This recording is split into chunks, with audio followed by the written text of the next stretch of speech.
After 6 years in the tech industry, I realized that it's not always about what I know that makes me valuable, but how what I know matters and how to tell that story. So going into this pivot from web development to data analytics, I knew that I did not want to go the self-taught route again. I wanted a plan, a strategy, and a way to feel like I wasn't starting from scratch. I wasn't starting over, but starting from right where I was. So this is how I am upskilling in SQL, Python, visualizations, and deepening my data analytics skills to navigate today's tech market. Thank you for coming back. If you're new here, my name is Jess. I am a mother, a wife, a content creator. I have been navigating this tech industry for about 6 years, and I've recently pivoted from web development to data analytics, and I'm here to share that journey. Now, I've told this story before, but I started learning how to code at the end of 2018 or the beginning of 2019. I never can remember, but I got my first role in the fall of 2019, so that's all that matters. And I went the self-taught route that time. The problem with that, and what I realized, is that once I got on some of the web development jobs that I was able to get, I had a lot of gaps in my knowledge, and that just made a whole bunch of room for severe imposter syndrome. There were a lot of things that some of these resources at that time did not cover, and so I wasn't introduced to and exposed to them until I got on the job. So going into the data analytics world, I did not want to have that feeling again. I wanted to feel confident that I was learning what I needed to learn. There was nothing missing. I wasn't overlearning or spending too much time on different things. There were specific things that I wanted out of this experience, like mentors and community, and there was just like a whole list of like my must-haves. You know, like people go and like they look for apartments and stuff and they have their deal breakers. There were deal breakers that I had on this list. So I knew what I was looking for. There are tons of videos out there that talk about data analytics and data science and like how to get into those roles. But I feel like a lot of them are very surface level and vague, and they don't really deep dive into the skill sets that you need now in today's industry and what will actually make you a good analyst or scientist. And that is kind of what I was missing. I didn't want to have to piece together this from over here, this from over here, and this from over there. So I came up with a strategy. But first, I wanted to understand what is a data analyst and what makes a good data analyst.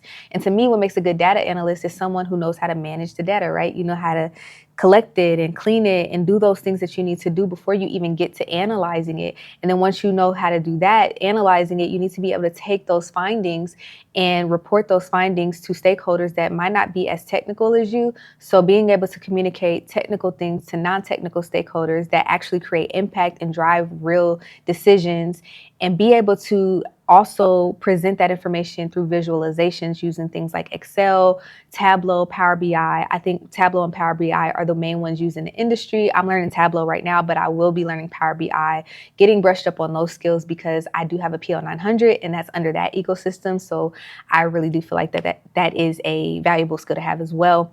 But also knowing how to utilize skills like SQL and maybe even Python. You also need to understand the data analytics lifecycle and why each stage is essential for gathering accurate information. This includes being able to understand the business and understand its needs and the problems that you're solving, and then being able to understand the data sets that you're given to solve these problems, being able to clean it and get rid of the errors and duplicates. You also want to know things like how to choose the right modeling technique, but also knowing how to train and assess those models and then implement those models into already existing business processes, and being able to maintain them ongoing so that you can ensure smooth processes and that everything is always functioning the way that it should. This is just a small list of things that I feel make a good data analyst. And of course, all these things are going to take practice. So now that I understood what made a good data analyst, I wanted to make sure that I understood the skills that I needed to brush up on or add to my already existing skill set, and not only attain that knowledge and deepen that knowledge, but do it appropriately and in a strategic way. So these skills include things like SQL, Python,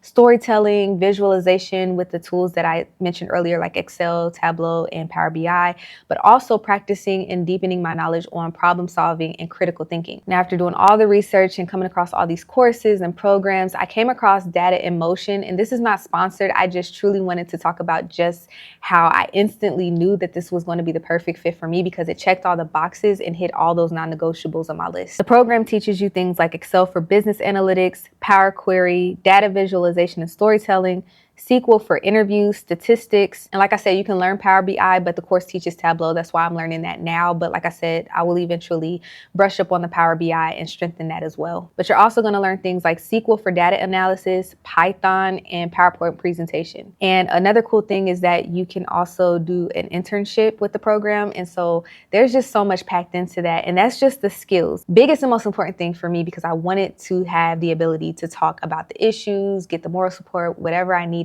from people who are already doing it and have been there. And so one other thing I like about it is that 3 times a week you get office hours. So even outside of being able to schedule pretty much whenever you want to talk to one of your mentors, you get those open office hours for, I think, 2 hours, 3 times a week. Like, come on, there is no excuse for me to not know what I'm doing. So after looking into all that, I decided to invest in myself for this program. Really, this is the first investment that I made in my tech career outside of, the one-off courses, the $25 here, $25 there.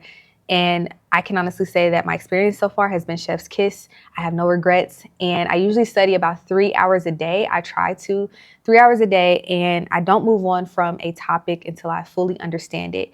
If you want me to do a full breakdown on how I study and get ready for all of this stuff and how I actually take notes for data analytics, leave a comment below and I'll do a video about that really soon, because my note-taking system has completely changed from what I was doing. And I feel like for the brain that I have, it just works better. So some final thoughts here. If I learned anything from my tech career and my experience, it's never too late to pivot in your career. And a lot of times you're not starting over. You just need to understand where to pick up. So my advice would be to write down your whys. I'm always telling you guys to figure out your whys so that it keeps you on track when you feel like giving up. Write them down somewhere, understand them, analyze your skill sets that you already have, and find where they might be transferable depending on what you want to do, and then source your resources and figure out what it is that works best for you. Find the people who are already doing what you're doing, reach out to them, try to schedule coffee chats, just understand what their day-to-day looks like, just have normal conversations, connecting with people, don't ask for no jobs. Really try to connect with people that are in the spaces that you want to be in, that are already doing the thing, and document your journey. I document my journey, and it can be scary because the internet is big. It can be scary, but in the way things are today, especially in the tech industry, you want to show what you're building. You want to build out loud. You want to get that feedback. You want to help others. And one of the best ways to learn is by teaching. So taking what you learn and reiterating it through video or blog or whatever you're comfortable with, but getting yourself out there and documenting your journey not only shows others what you're doing, but has a way of showing you where you've come from and showing you visually your progress. And you never know who's watching and where your next opportunity might come from. Now, you guys know I only recommend resources on this channel if I truly stand behind them and if I've had hands-on experience with them. So if you're looking into pivoting into data analytics, data science, brushing up on Python, SQL, anything along those lines, I highly recommend checking out Data in Motion. I've gotten questions about the pricing, but they have different options depending on your needs. So I have the link in the description box below if you are interested, and I am here to answer any questions that I can. So that's going to do it for this video. Let me know in the comments what you guys want to see from me. I'm definitely getting into my wellness bag, so I'm going to be sharing a lot more on not only data analytics, coding, but also mental health and wellness and how all of this connects and how it can connect. I'm really going to be getting into that bag, and I'm super excited because all of this is just connecting and I feel so aligned.